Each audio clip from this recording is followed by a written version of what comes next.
পরের দিন আনান্না অভিনবকে নিয়ে গাড়িতে করে খান্ডালা চলে এলো। হোটেলটা দেখে অভিনবের চোখ বড় হয়ে গেল।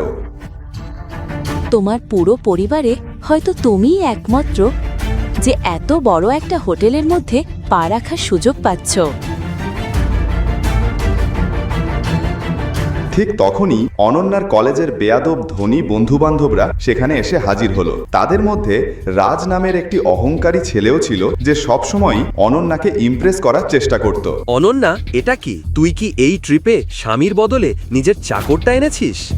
ওটা আমার স্বামী। কি? অভিনবের সাধারণ পোশাক দেখে অনন্যার বন্ধুগণ ও তাদের স্বামীরা মুখ বাঁকাচ্ছিল, কিন্তু তাদের ধারণা ছিল না কি ঘটতে চলেছে।